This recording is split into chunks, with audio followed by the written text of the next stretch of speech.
Welcome to today's call. I'm excited for everyone joining us. We're going to give it a couple minutes. I see people just coming in right now. So thanks for joining, and we will get started in about 90 seconds or so. So about a minute and a half, and we will get today's presentation started. And for those of you that are just joining, we're going to focus on why Microsoft sellers aren't bringing you into deals. But in this month's presentation, we really are going to dig into the fact that we're moving into this AI first seller motion. And so I wanted to take a deeper dive into why sellers aren't bringing partners in specifically around the AI motion. So as we get into today, that's really what we'll dig into. So again, thanks for joining. I appreciate it.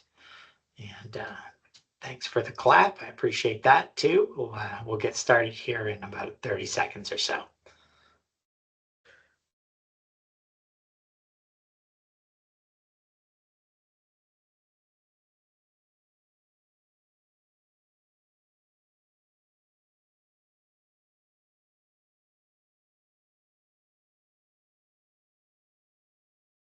Great. Well, let's get started. And again, thank you everyone for joining. I really appreciate it. And today's topic, why Microsoft sellers aren't bringing you into deals, is going to be where we dig into and what we dig into today.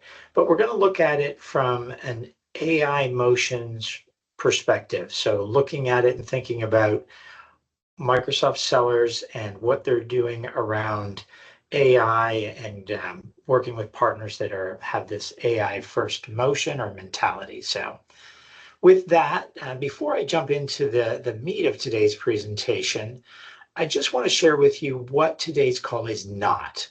And I promise you, I won't be offended if you want to leave after you hear what we're not going to cover, but I do want to set the expectations that today is not a walkthrough of Partner Center. We are not going to do a training on how to submit referrals. It's not about adding more activity or tactical things to do, whether it's in Partner Center or really anything. What today is about is it's a diagnostic session for each and every one of you to help you think through what you're doing with Microsoft, how you're approaching the relationship with Microsoft, specifically to drive opportunities and leads into your pipeline. So the idea of working with Microsoft to drive net new logo conversations, that's what today is. It's all about diagnosis, because most partners that I talk to, they really are already doing really serious work. They're focused on the Microsoft relationship, but they're not getting that consistent pipeline from Microsoft. They know their delivery is strong. They know that their customers are getting the outcomes they want, and still the engagement for Microsoft is really low. It just doesn't match what you believe your capabilities are or the impact that you can make in the business. So, and this is the part that I concern people aren't saying out loud, is that the Microsoft field motion is changing underneath our feet today. There's no question that as we move into, we're in the final days of FY26. So we're June 24th today.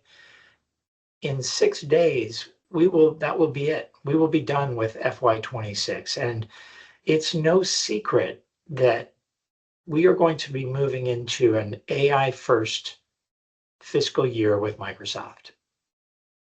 So that's the thing that I want everyone to be aware of, is that as you're moving into FY27, as we roll into July 1st, no matter whether you're an ISV, you're an SI or systems integrator, you're a managed services provider, you are going to have to understand that the Microsoft field is going to have this AI first mentality. So with that, for those that don't know me, my name is Rob Fagan. I've been in the Microsoft ecosystem for just about 20 years now, both as an individual contributor, a salesperson, and a owner, a founder, and a leader in Microsoft businesses. I've had an opportunity to build and sell Microsoft businesses. So for me, what I hope to do today is to share a lot of what I've learned over that journey with you in how to build a strategic relationship with Microsoft.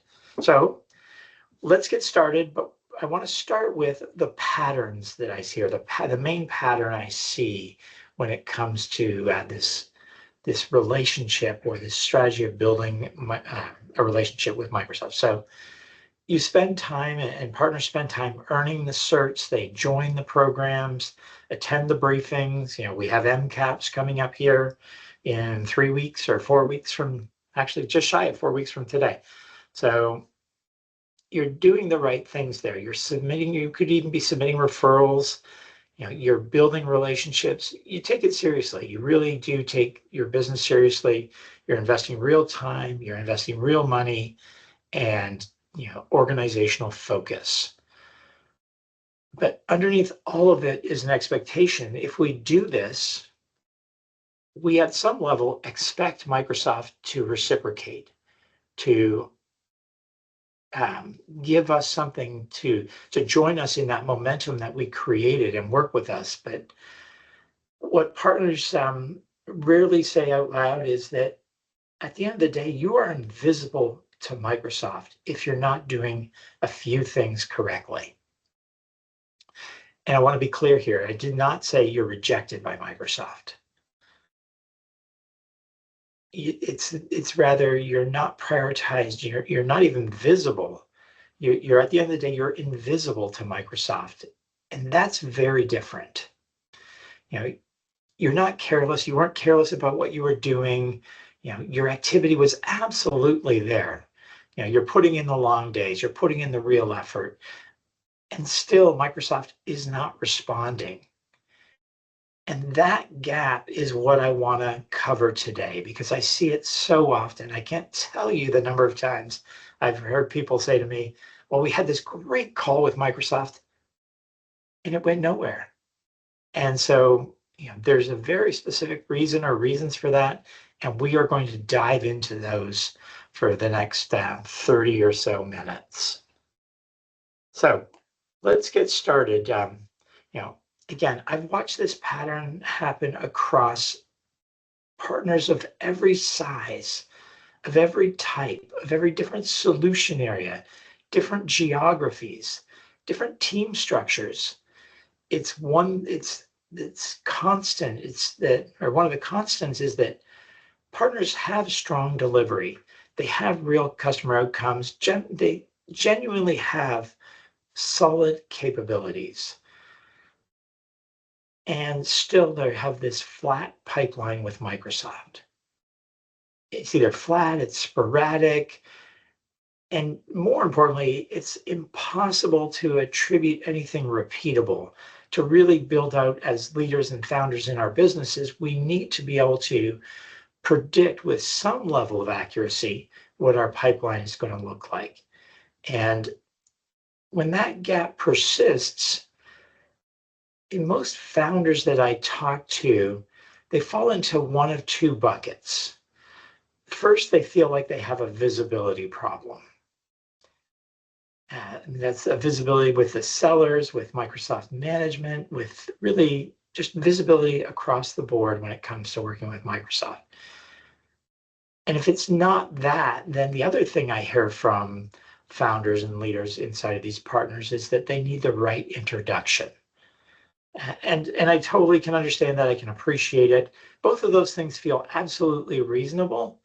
But my fear for anyone that has those sort of assumptions is that they are looking in the wrong direction. They're not going that layer deeper and attacking or addressing the underlying root cause of the problem. And again, that problem is not visibility. It's not relationships. The problem is that the partners that I talk to, they're not running structured motions, and that's going to become more important as we roll into July 1st, FY27, because Microsoft is going to be looking desperately for partners that have an AI first field approach. And that even if you have relationships, you have some level of visibility, my fear for you is that if you don't have these underlying AI first motions, that those relationships are either going to dry up or not produce at the level and the rate that they were historically. And even worse than that is that you can't compound or grow those relationships or that visibility if you don't approach it in that mentality. So what I'd like to do now is, before I get into what the system looks like, I want you to understand if some of the things that have changed, because without that, these other things won't land. And so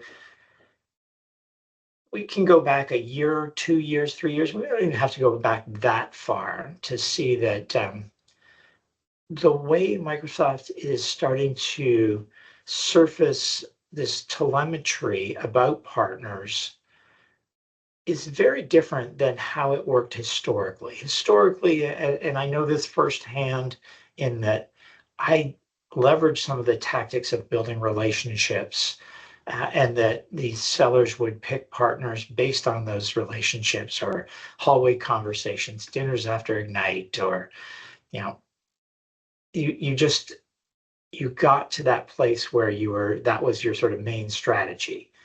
My fear is that those days are becoming harder to reproduce, and that sort of relationship first motion is gone, or is going to be more challenging for numerous reasons. But first and foremost, today, AI assisted workflows inside of Microsoft are surfacing some of these signals for Microsoft sellers. Think partner center telemetry, think co-sell history, specializations.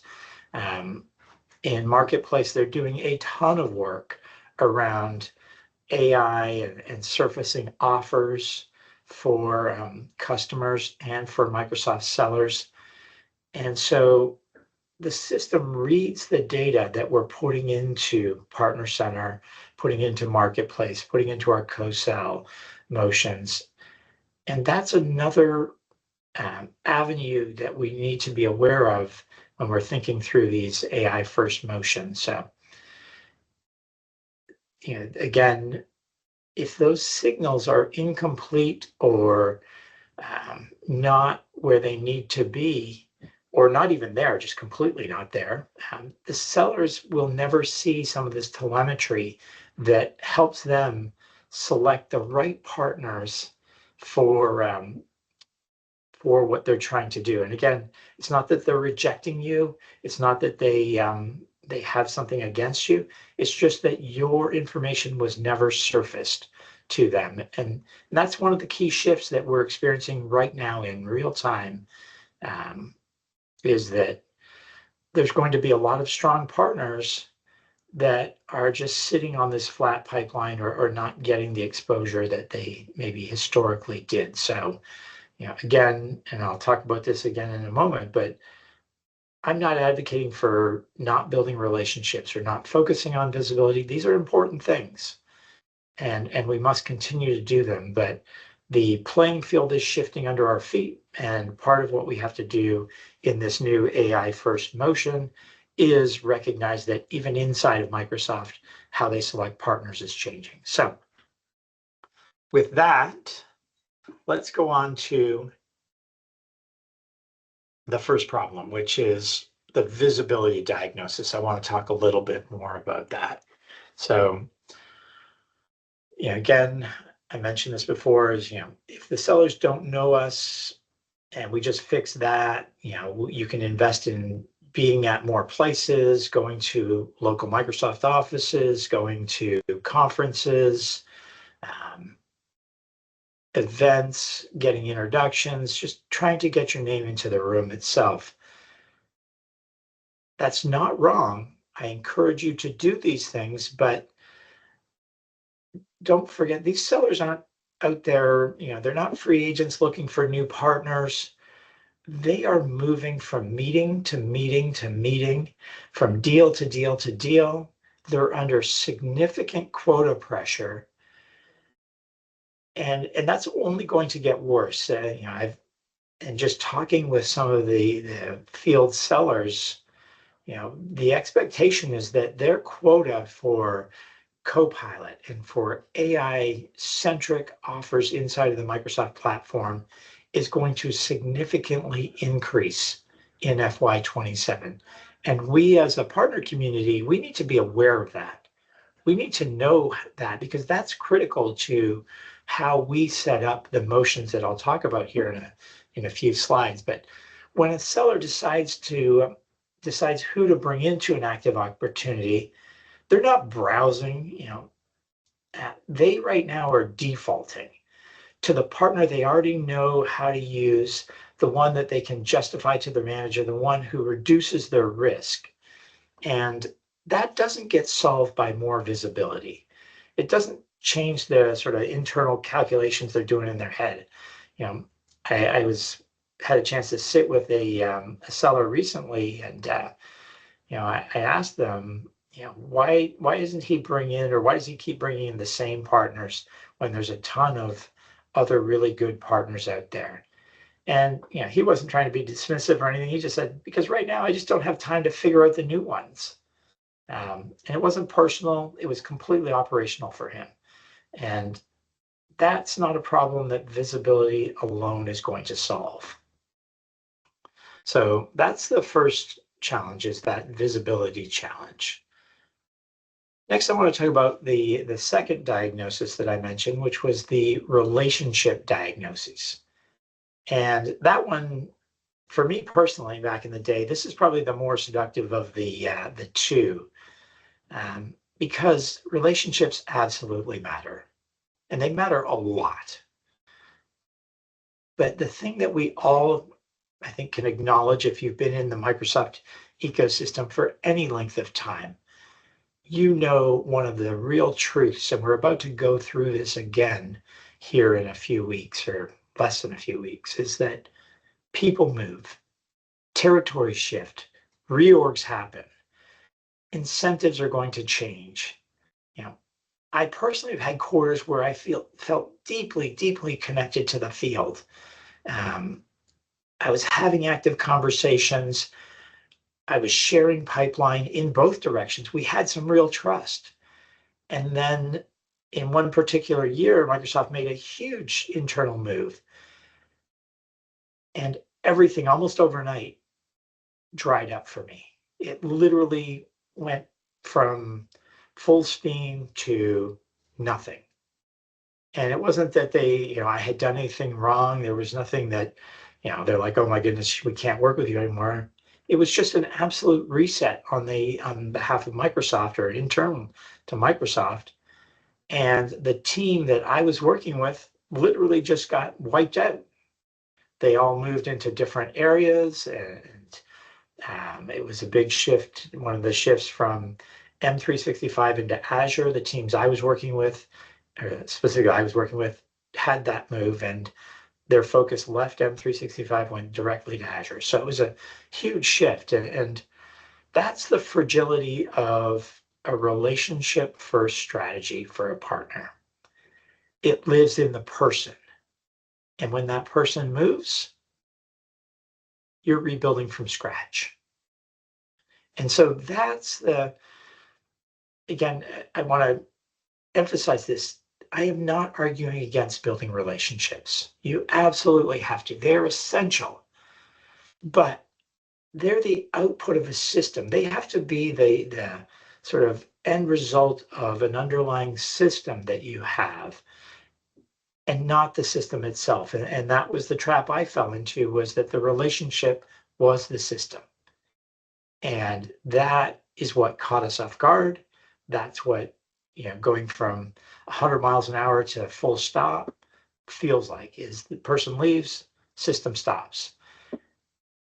And the But the partners who were continued to get that consistent pipeline aren't the ones that had the best relationships necessarily, because I felt like I had some amazing relationships. But these other partners that were the ones that had motions underlying the relationships or underpinning the relationships. And sellers wanted to pull them in regardless of who or which sellers we're working with. They wanted to attach to that motion or that system. It wasn't that they wanted to attach to the person. So at the end of the day, somebody had to come in and fill the gap inside of Microsoft for M365. I just didn't have a relationship with them. Had I had a system and an underlying sort of motion, that could have survived the shift. So that was a big lesson learned for me. Again, not an argument against building relationships. Please absolutely do it, focus on it. But those relationships have to be in service of an underlying motion. So with that, let's talk about where we're looking at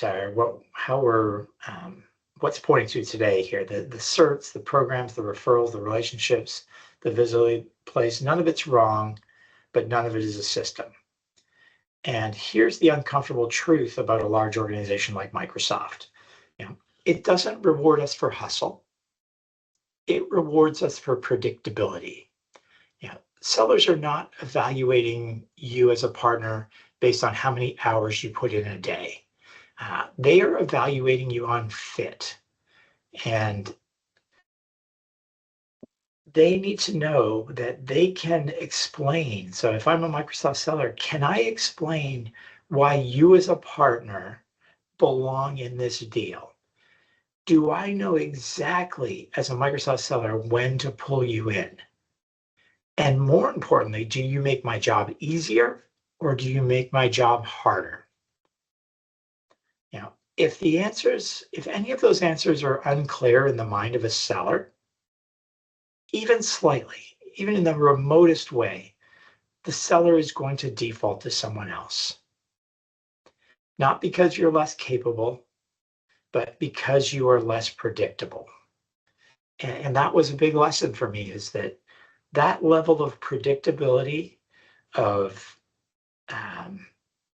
ability to explain what we do, how we do it, who we do it for, and again, most importantly, what's in it for that Microsoft seller, and making it easy, that was key. And so that's what a structured motion is designed to do, or a structured system underlying the relationship, underlying the visibility, is that's what makes you predictable. Most partners aren't running one. I can tell you that firsthand. I've talked to hundreds and hundreds of partners, and rarely do I see a formalized system underpinning these relationships, not because they don't care, but because no one has ever showed us as partners what that system should look like. And if you spend any time in the Microsoft ecosystem, there's a million things that Microsoft asks you to do, suggests you do. There's a million documents that you could read, a million different ways to set yourself up. And so it's not the fault of you as the partner. It's really just this world we live in with Microsoft. So what I want to do is make this concrete for you, because structured motion, although it sounds like a framework, something you might study or download another learn.microsoft article, and just ends up on a shelf, it is not that. A structured motion is a change in how you operate, not what you know, not what you do. It's that sort of tactical what you do. So your Monday morning is going to look different. You're going to show up to seller conversations in a different way. What you put into Partner Center and why you put it in there is going to look different.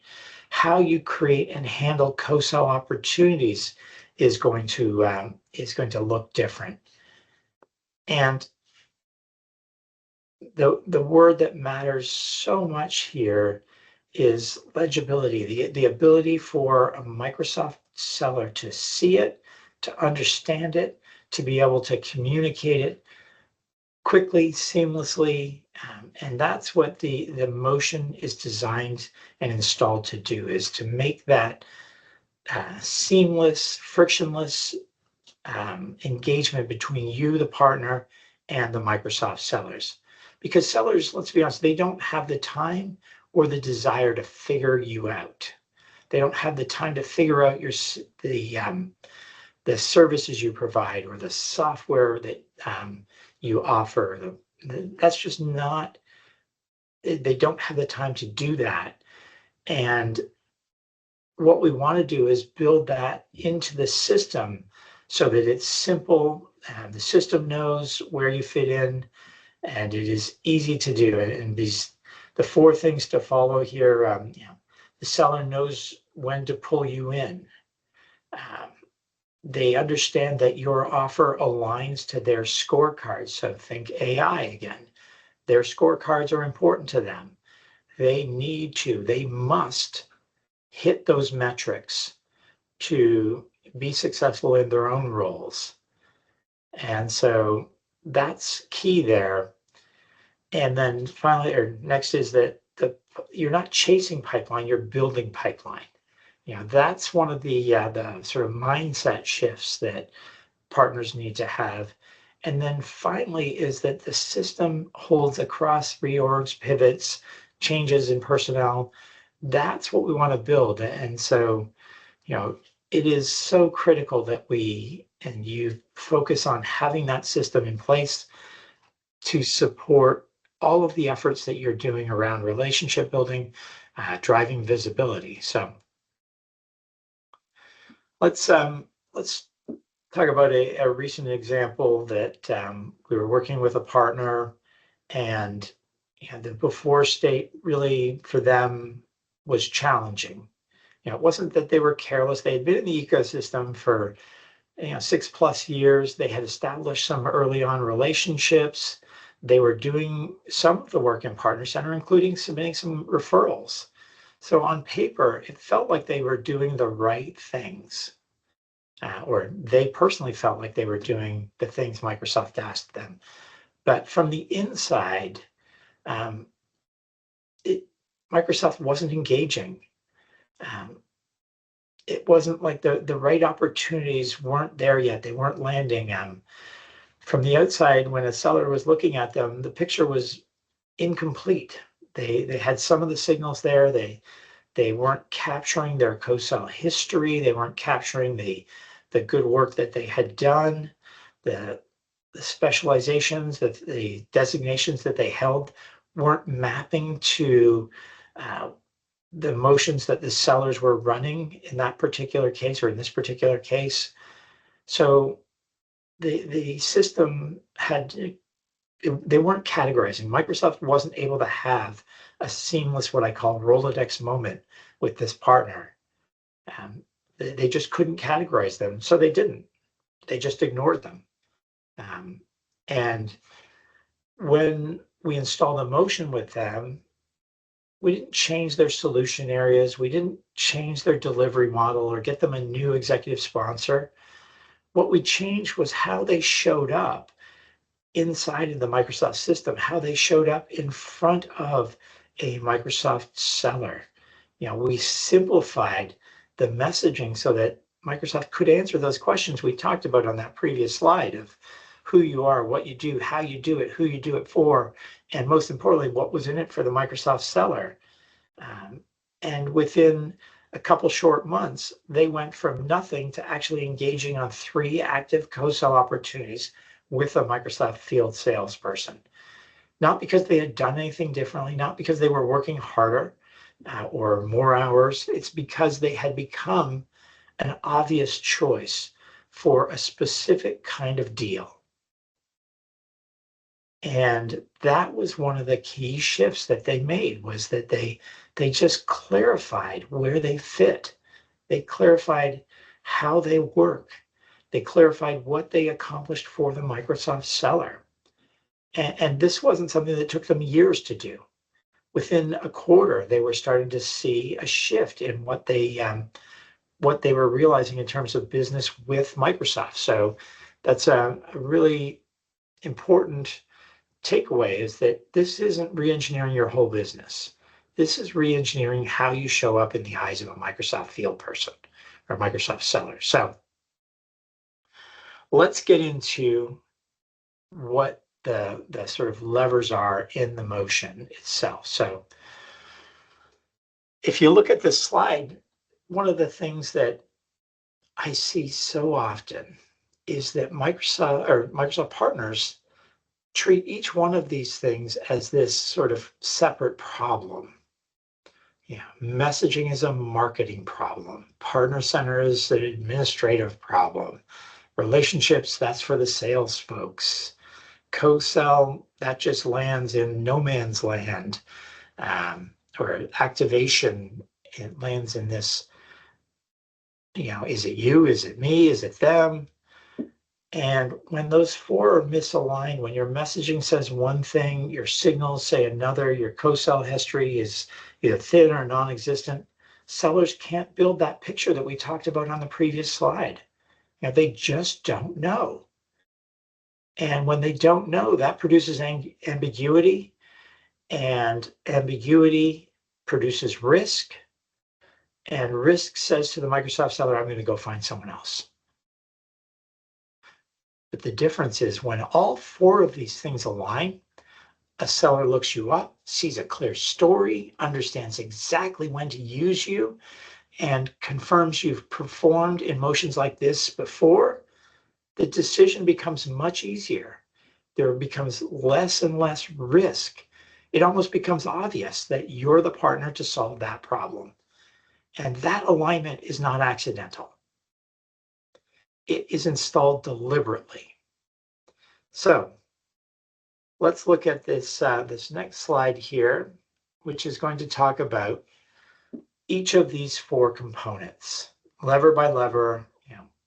I'll go through each of these, not to teach you the system because it takes time and takes some energy to build, but so that you can see the gap and you can think about, where does the gap live in my business? And then I encourage you, when you find that gap, you dig into it. So with that, let's get started on messaging. So the thing I hear so often, and it's, I know, and I've heard this from almost every Microsoft seller I talk to, is that most partners are describing themselves in terms of capabilities. We do Azure migrations. We implement Dynamics. We're a SharePoint partner. We're a Teams partner. We're a Fabric partner. And it makes sense, to the buyer. But it doesn't. You have to remember, the seller is asking, when does this partner belong in a deal that I'm already running?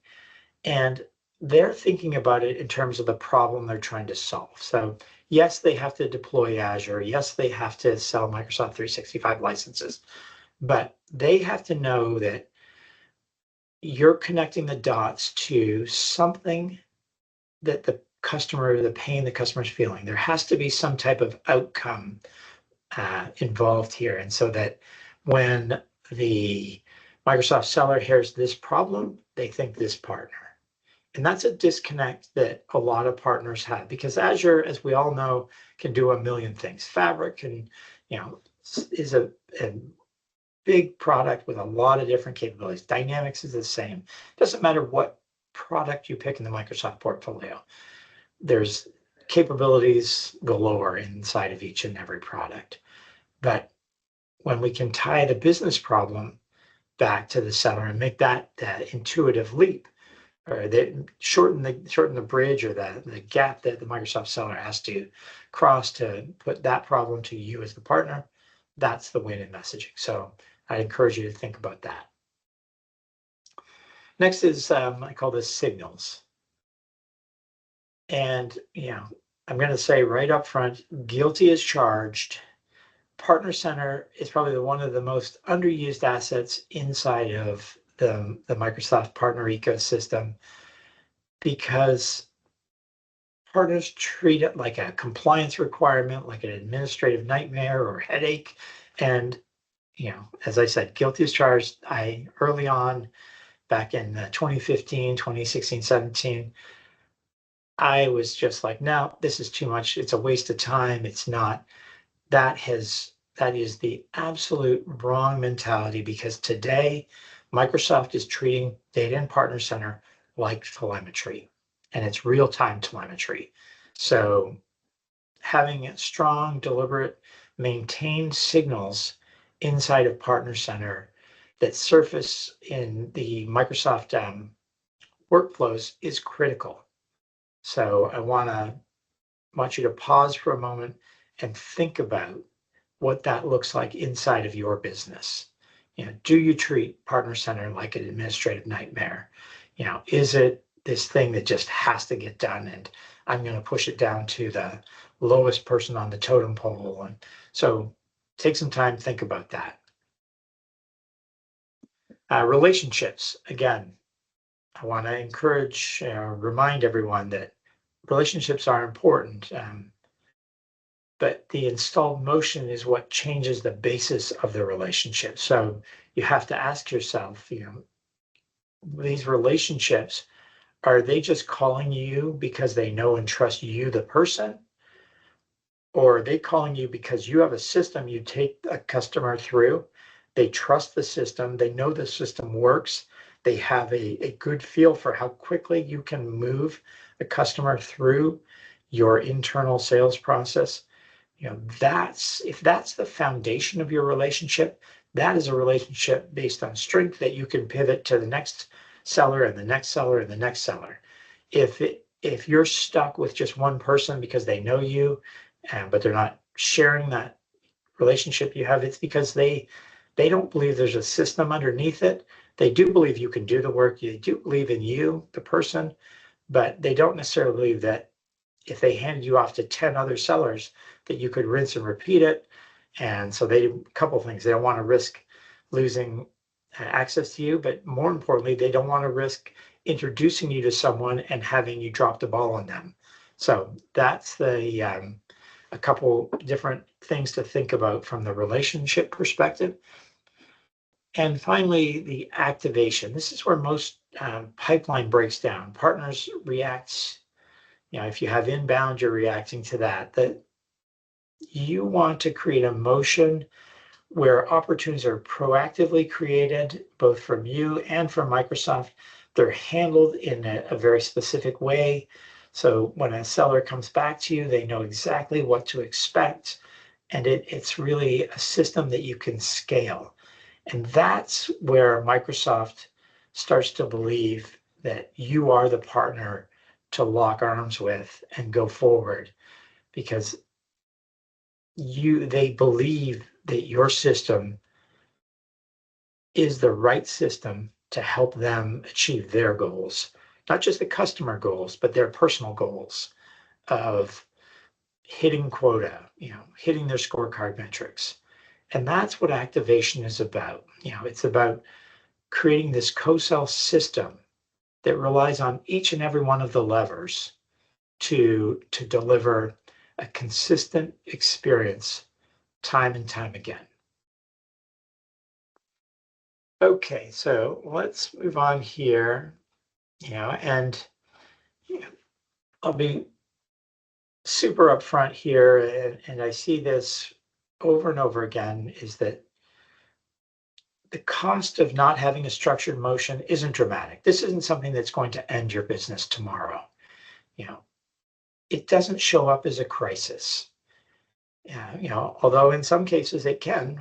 I've had a scenario personally, the one I explained earlier, where Microsoft shifted a team and all of a sudden I was in crisis mode. But that's not the common sort of way this unfolds. It just unfolds in a way that, this quarter showed up like last quarter, and next quarter is going to show up like this quarter, and it's going to be ho-hum results.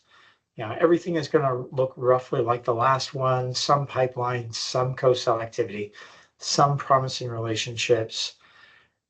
But underpinning that or underlying that is this nagging sense that you need to be and you should be getting more out of the Microsoft than you are. And that's the dangerous version of the problem, is that it's good enough. We'll just keep going. There's no obvious failure. It's just this slow drift into mediocrity, to the same old, because every quarter without a structured motion is going to teach the Microsoft system something, and you can decide what you're teaching them. You know, you're either part of an active co-cell motion that signals that you're maintaining the signals, or you're not. And Microsoft will go find another partner where they are seeing that structured motion. And those patterns, they'll compound, good or bad. Either way, it's fine. They're going to compound. So the question isn't whether you eventually install a motion. I think that answer is pretty obvious. But the question is, what does another quarter like the current path we're on look like? What does it cost us to change this pattern? So that's the thing that sort of the question I would pose to you. And I would ask each and every one of you to think about what we talked about on the previous slide in terms of those levers that you have to pull. Where do you land on each and every one of those? And for everyone that's joined on today's call, I would like to make an offer of a no-cost working session where we can talk about each of those levers. So this isn't, hey, I'm going to sell you something. I'm going to work with you to say, hey, where are you in those levers? I'm going to facilitate that conversation with you so that if you do want to build that motion, you'll understand where the challenges lie. So if that's something that's of interest to anyone on today's call, you can very simply scan this QR code or go to that URL. You can book a 30-minute session in my calendar directly. You can invite whomever you want from your team to this meeting. But again, I want to remind you that it's all about thinking through where you land on each of those 4 levers. Do you have a good, strong message? Are you putting out the right signals for Microsoft? Are you nurturing the right relationships? Are you even going down the right path with relationships? And then most importantly, from an activation standpoint, what does the system that you run underneath each and every one of those relationships look like? So I'll pause here. We've got a few extra minutes, so if there are any questions, you're welcome to drop them in the Q&A. And then again, please scan this QR code if you'd like to book some time on my calendar. I'm happy to talk through with each of you kind of where you land in your current motion with Microsoft. And then finally, if you're not ready to book some time, there is a newsletter that we publish at RYZE every week called the RYZE Report.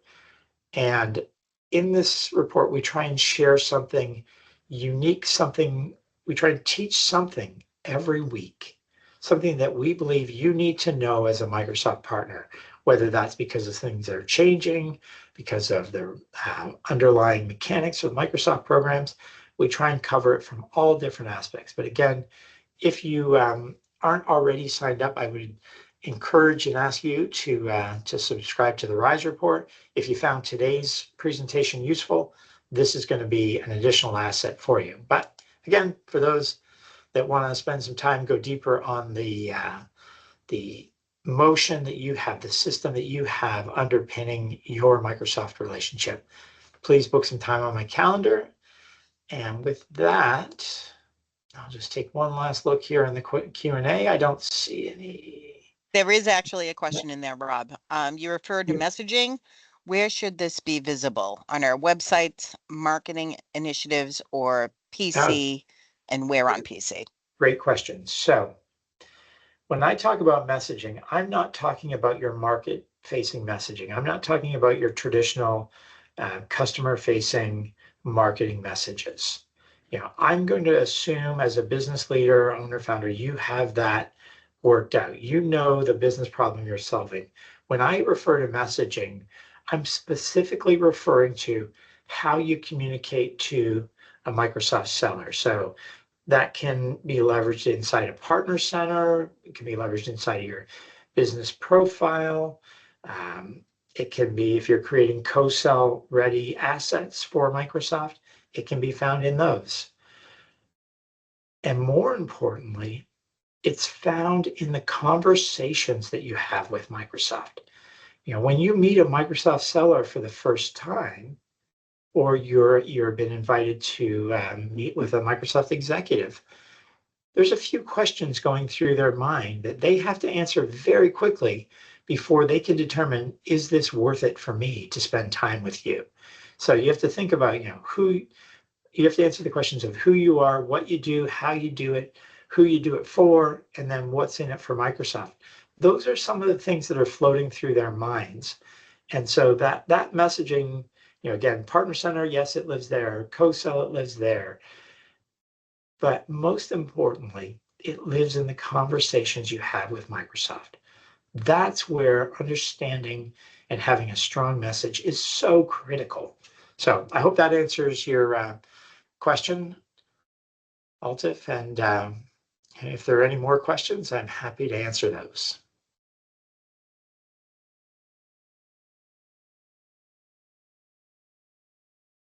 You got a thumbs up on that one, and I don't see any other questions. Perfect. Great. Use Frontier Partner in all messaging. So Frontier Partner is yes, you can weave it in there.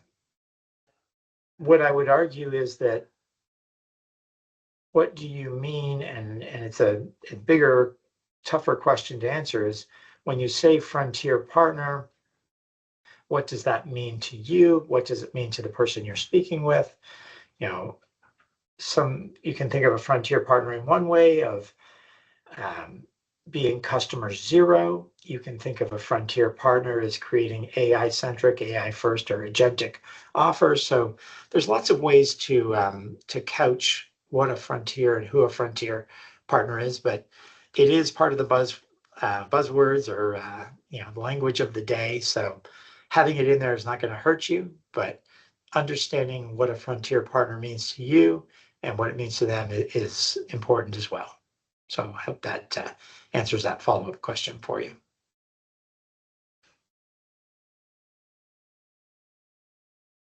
Great. Well, if there are no other questions, I'd like to thank everybody for joining us and hanging out to the very end here. Much appreciated. And again, you've got access to the QR code on the screen there to book some time, as well as the URL. I look forward to speaking to each of you in the future. So again, thanks for joining. And we will be following up with an email to everybody with a link to this presentation. So you will have access to the presentation afterwards. All right. Thanks, everybody. Thanks.